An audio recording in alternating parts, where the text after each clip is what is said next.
Bonjour à tous, j'espère que vous allez bien. Bienvenue dans ce Day Trading Roadmap. Comme tous les matins, on fait les plans pour la séance à venir dans un marché qui n'est pas évident à dompter. Une semaine un peu de tous les dangers, beaucoup de stats tout au long de la semaine. On a eu des chiffres du chômage, on a eu une première intervention de Powell, président de la Fed hier, qui remet le couvert aujourd'hui. On aura aussi la BCE cet après-midi, on aura demain les NFP.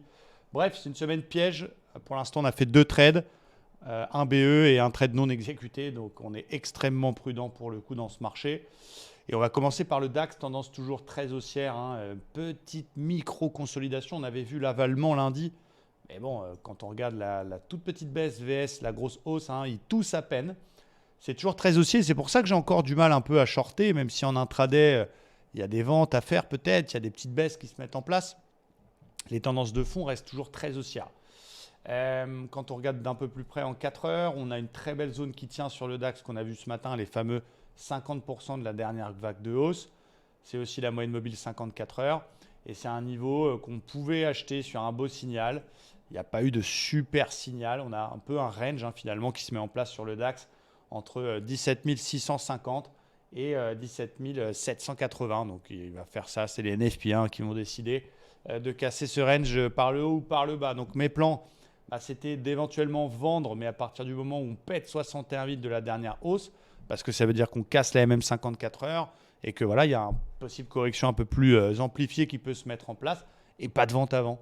Je peux acheter cette zone s'il y a un top signal. Bon, ça rebondit sans nous. Et les achats safe ne se font qu'au-dessus du range, au-dessus des 770, même 80.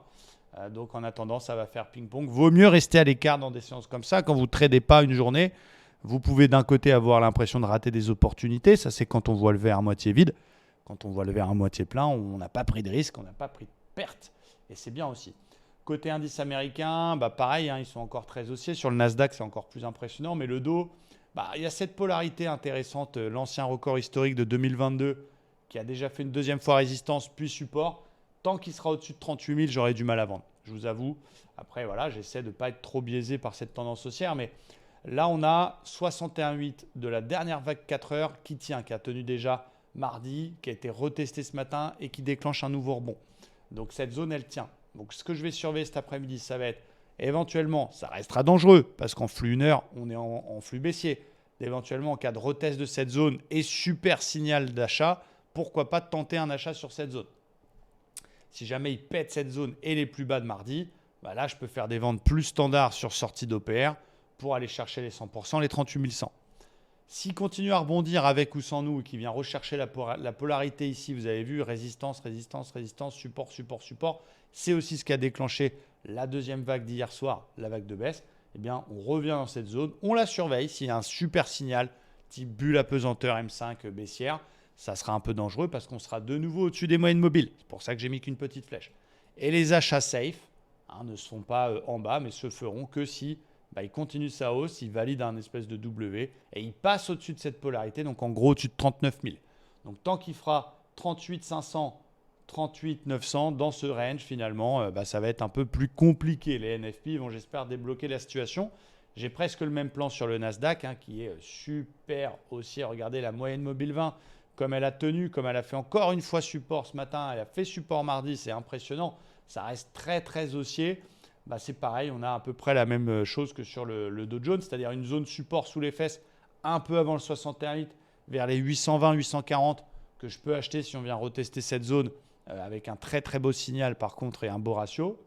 Des ventes plus safe que s'il pète cette zone et il passe sous les 61,8, ce sera peut-être demain sous 750. Là oui, on peut essayer d'aller chercher des ventes pour viser les 370. La zone actuelle qui sera surveillée en début de session américaine, la polarité en gris ici, résistance, résistance, résistance, résistance, résistance. Pourquoi pas si on a un très beau signal. Et puis des achats plus safe, il rebondit, il valide un double bottom, il passe au-dessus de la polarité et des 130.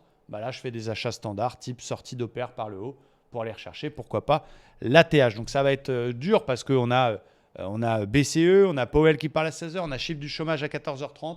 Il va falloir passer entre les balles et se contenter de peut-être rester à l'écart s'il n'y a pas de top signal. C'est comme ça et il ne faut pas faire le zazou. Voilà, j'espère que mes plans sont très clairs et je vous souhaite une très belle journée. Ciao!